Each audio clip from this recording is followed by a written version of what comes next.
Hello people, and welcome to Crypto Exposed. Has HBAR sealed its fate? Is Hedera over? Okay guys, I've got a video here from Noity, I believe his name is, I'm not sure if I'm pronouncing that right, and he's recently done a video talking about HBAR and why he basically thinks it's done. And so I did give this a watch and I thought to just add my 2 cents into this because, you know, I found it an interesting video and I always like to get other people's takes on stuff. So I really just want to address this head on. I've got like the main points of the video that I'm gonna, you know, give my opinion on. And I do just want to say this before I even get into it. I do just want to give this guy some props because it's never easy whenever you're talking about a token's like shortcomings or a network shortcomings. It's not easy at all because, you know, you do get a lot of people who are very tribal and, you know, they're very maximalist in their mentality. And so whenever you say something negative, they do just really come after you. And to me, this guy isn't actually someone who's just negative on HBAR. He's not someone who just doesn't like HBAR and is trying to slander it. He's actually a HBAR holder. So I do understand that he's just trying to be honest here and give his thoughts.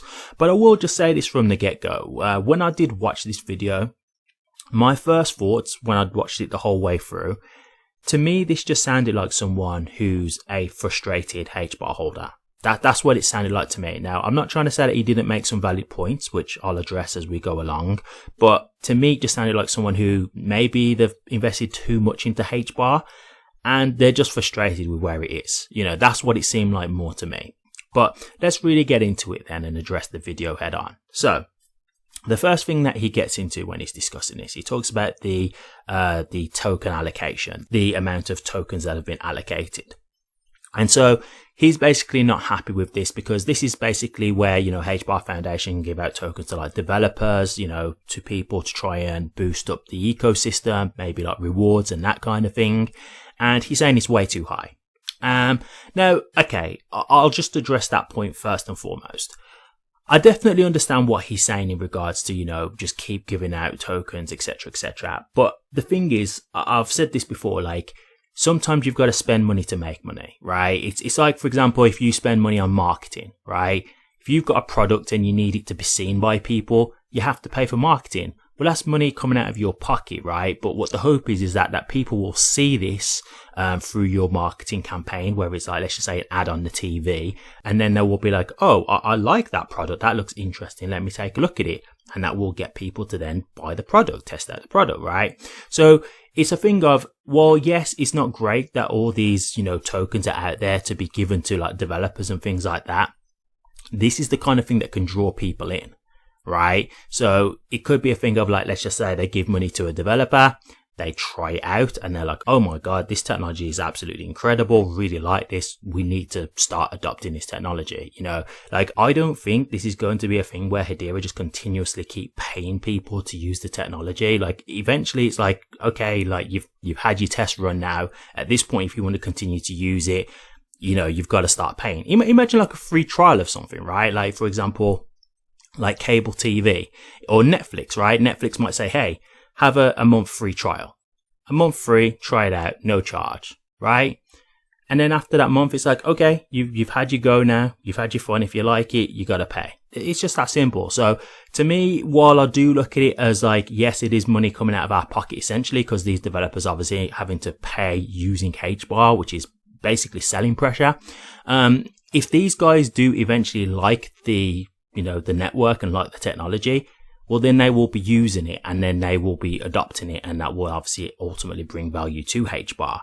So it's not great in a general sense, but it's just general business practice. Like, that's just what it is. Like, you've just got to understand that that's how businesses work, right? Like, I just think it's just a given. And, you know, with like the HBAR Foundation having these tokens to give out, the hope is that they bring enough developers and stuff like that, that will ultimately, it will bring them back a net plus. Right? The hope is that, yes, we've given away money, but in the end, we've brought how much money in on top of that. So we haven't lost money in the end, we've gained money overall. So yeah, that's my general thoughts on that. So now, one of the things that he did mention here, and you know, this is really political. So I just want to make it clear when I'm discussing this, this isn't me giving you my political thoughts on this. I'm just addressing how he's, you know, spoke on this situation. So he said, Hedera basically donated money to Ukraine, but they didn't donate like dollars, they donated HBAR. So, he's basically saying he's not very happy about that because that's not really what decentralization is. Now, look, like I say, the whole thing with the Russia-Ukraine war is absolutely horrible. I'm not here to be here saying, hey, whatever's right or wrong. There's going to be people who believe one thing. There's going to be people who believe another thing. I just don't want to discuss politics here because that's not what I'm about, right? But if we are talking decentralization, if we are just talking decentralization is basically neutral. It's like there's no side of anything political, what food you like, what countries you like and don't like, what race you are, what gender you are. Decentralization is basically there's no third party or anything like that. There's nothing to judge. So if let's just say you have got a company who've said, well, we want to support this country by donating money to them, that is kind of showing you that there is a bit of an issue from the centralization aspect, right? Because there is a company who's taking these funds of the native token to help aid not a actual war, but help in a war crisis, right? And they've decided who they've chosen to help. And so the problem that comes from this is, let's talk about two other countries, right? And let's just say this isn't a thing where, we understand it fully, but there's a war between two countries and there's some people who are on one side and there's some people who are on the other side. They could be crypto holders on both sides. And if Hedera said, okay, we're going to go and support this country, you're then segregating the other people who might be in support of the other country, right? And so they wouldn't be happy with that. And ultimately, the money that this is deriving from is from HBAR investors, because we've invested the money into this token to make its, its market cap, its liquidity. So I do understand his point there, in all honesty. I'll just say that. I'll just leave it there. I do get what he's saying. I do think the one thing I will just say is this is one thing that you've just got to accept when you are dealing with a network that has a company in alignment with it. When you're dealing with a company, it's up to them. They are a company. They have their own principles, their own morals and stuff like that. So that is their choice if they want to support. But I do agree, maybe it shouldn't be done through HBAR. Do you know what I mean? Maybe it should be done with their own personal funds for the actual company rather than spending the actual HBAR tokens, because that's coming from the pool of investors' money as well. So I do understand his point there from that regard. Okay, so the next thing that he said was about one of the HBAR founders making a site called NFT.com. And, obviously everybody thought this was going to be something that was built on Hedera, but he actually ended up opening it on Ethereum. And so he's saying that ultimately what happened was people, even though it was on Ethereum, a lot of people thought, oh, maybe they're just doing it on Ethereum for now, and then eventually they will show them Hedera and get them to move over to Hedera, that kind of thing. So he said what happened was a lot of people moved to Ethereum through chasing NFT.com to support it, but it never ended up on Hedera at all. So they went to Ethereum, and we kind of just lost people to joining Ethereum through the NFT site. He said NFT.com's dead now. So I'll say this. If NFT is dead, if NFT.com is dead, well, then it wasn't really a successful platform anyway. So I don't really think that this is something that I would talk about to say this is some huge disaster, because it's not like NFT.com is this huge successful brand and it's doing really great. And, people have left Hedera to go over to Ethereum just to, go and be involved with NFT.com. It didn't work out from the sounds of it. So is this really a big issue to be that concerned over? Now, I can get the frustration of building it on Ethereum when you actually helped create HBAR and obviously having people migrate over to Ethereum to use it. But it doesn't sound like it would have been on that big of a scale, to be honest with you, if it wasn't successful. So to me, there's still NFT sites out here OpenSea and stuff like that are still going strong. So it clearly just didn't do that well. So I can't see it being that big of a magnitude to really say this is a reason to say why HBAR's dead.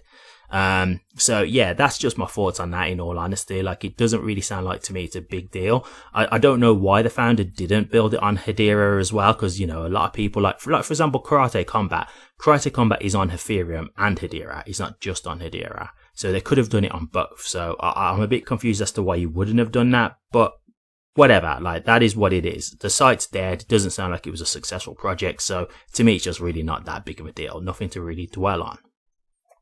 Okay, the next thing that he's talking about is the governing council. And he basically says that, like, you know, people always talk about how big of a deal the governing council is. But he's saying the problem is that, you know, Hedera always talking about these partnerships that they've got, but you never see the companies talking about these partnerships. And he says, you know, it just feels like it's not really as great as people make it out to be. And, you know, sometimes, like, Hedera said that they've been in meetings with some of these companies, but, you know, like, you don't see anything about the meeting. So he's like, how do you know that they're even there?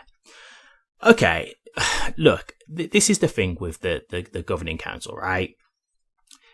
This is my problem with the kind of, like, a lot of this video. It all seems a bit short-sighted, right? Like, okay, let's just say right now, you know, let's say there's not all these partnerships, these entities talking about using Hedera. We've not even got regulations in the crypto space yet. You know, like, it might seem like within our bubble that there's a lot of people who know about crypto, but when you go onto, like, a global scale, I think, like I saw it before, it was something like 0.5% or something like that. It's crazy, like, how many people are actually involved in crypto on a global scale. So when you actually start to look at it, like, bigger picture, there's barely anyone involved in crypto right now. So, you know, like, when you're talking about, like, mass adoption and stuff like that, that's probably when you'll start seeing more things being mentioned, right? And the other thing for me about this with, like, the governing council, it's like I said earlier, like, it's a long-term play. It's, okay, these guys are on here with the governing council, the aiding to try and help Hedera, you know, to be successful. It's up to them at the end, when they've utilized this technology and seen the kind of use cases they can create with the technology, as to whether they stick around and actually create something. Now, is that a guarantee? No, it's not. It's not. But when we've seen the amount of use cases that I've covered on HBAR and the amount of, like, partnerships that we've seen, do you not think that at the very least they're going to capture, like, some of these big companies? I would think so, especially when I see what some of these, you know, some of these use cases are, like what they can do, the amount of industries they can change. It would only make logical sense that they would end up sticking around and utilizing the network. Obviously, it's not a guarantee, but, like, logically, like, when you're talking about, you know, certain things about, like, cross-border payments, like tokenization, carbon credits and all this kind of stuff, like, why wouldn't companies want to be able to use, like, blockchain and hashgraph technology to do these things going forward? Like, I don't see a thing where these companies have access to this technology. They get to trial it out and then just say, nah, we're good. Like, you know, we trialed it out. It's cool, but no, I don't see that. And even if, like I say, like, it's not every single company on the governing council, for example, do you not think at least, like, 2 or 3 maybe will? At the least, I would say so. I think that's fair to say, you know. So to me, it's like, when you're talking like this about, you know, them not mentioning stuff, well, we're not really that far into our crypto journey yet as a whole. We're not even got regulations yet. Like, so crypto's not as big as what it seems. Like, because we're here and we're invested right now, to us, it's like, you know, the end all be all, because we're all here and obviously a lot of us are hoping to make money. So of course, we're all here watching stuff day by day, getting information and news. So it does seem way bigger in our heads than what it really is. But when you zoom out, like, and you see it on a global scale, there's not a lot of people involved in crypto whatsoever. So until you get to that point where it's being heavily utilized, no, you're not going to see, you know, a lot of companies talking about it and stuff like that, because it's just not that prominent right now. So to me, I just think you're talking way too short-sighted at this point right now. And so one of the things that he starts talking about is, like, Stellar. He's saying, like, you know, Stellar's a lot more transparent and, like, Stellar's a lot better. He feels like Stellar's a better investment and things like that. And I was like, okay, I'm actually a Stellar holder. I hold XLM. So I was like, okay, not to say that I've done like a huge deep dive on everything Stellar does. I know that like the general gist of them because obviously I'm invested in them, so I did my basic research. But I was like, what exactly has Stellar done that makes him think that Stellar's so much better than HBAR? Because, not being funny, but it's not like the price of Stellar, well, XLM, sorry, not like the price of XLM is like way, way better than HBAR. Like, it's not like XLM's had this huge pump and HBAR's here in the dust of it. Like, I don't really know why he's bigging up XLM so much more. Like, they've done something that's so much better than HBAR, to be honest with you. So, I was just a bit surprised when he said that, to be fair. And so, yeah, like when he's basically talking after this, he's saying that like he feels that HBAR had the chance to overtake Solana as well, but it hasn't. And like, this is my thing, right? Okay, Solana's had its run. Stellar hasn't had a run like that. Again, so XLM hasn't had a run like that. Like, there's many cryptos that haven't had a run like Solana. So it's like when you're talking about beating like Solana beating HBAR, and this is the other thing, like what metric are you going by then? Because you clearly must only be going by price, because from what I've seen and heard with Solana, I've heard it has a lot of network outages. I've heard it has a lot of problems scaling, which I've never heard with HBAR. So the only metric I can think of that you're going by to say it's been beaten, it is by price. And we all know how market cycles work and how markets have different turns in time. So like, even if we look right now, what if Solana's had its pump right now? What if Solana's done now for this cycle? What if Solana's got no more left to give? And then, you know, we go into the bull season and have our altcoin rally. And then, you know, HBAR massively outperforms Solana. I'm not saying that it will, but I'm just saying, like, to me, when you're talking right now and you're only talking based on price, it's like, well, again, you're talking short-sighted, because there's plenty of time for that to still be proven, like, to be a falsehood, right? Like, it could be that if we look in another, like, 6 months' time or a year's time, or even let's just say 5 years' time, it could be that we see in the long term, HBAR massively overtakes Solana. So to say that Solana has beaten HBAR, I'm like, well, how do we even know that right now? Do you know what I mean? Like, if we're talking right now, this second, and you're talking about price, then okay, cool. But we don't know what's going to happen in the future. And as I say, like, it could be that Solana does beat HBAR. Like, it's possible. I'm not saying that that's not possible. But, like, to just base it on the here and now, I don't know. Like, to me, it just seems like he's very frustrated because the price of HBAR is just not great right now. That's what I'm saying. To me, it just seems like he's frustrated. And, you know, he got to a point where he was saying, like, I'm not going to cover HBAR anymore. Then he said, maybe he will. Then he said, I'm tired of looking at news.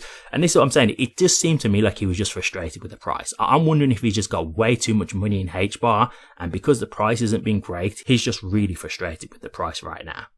That's what I was thinking when I saw this. And, you know, one of the other things he did mention was the HBAR Foundation controversy. I haven't gone into that because I've already addressed that. And I've said that wasn't great. Like, I've already admitted that completely. And, you know, he said there's a lot of people who don't really talk about these things. And I agree. There are a lot of people who won't because it's not something that's beneficial for them.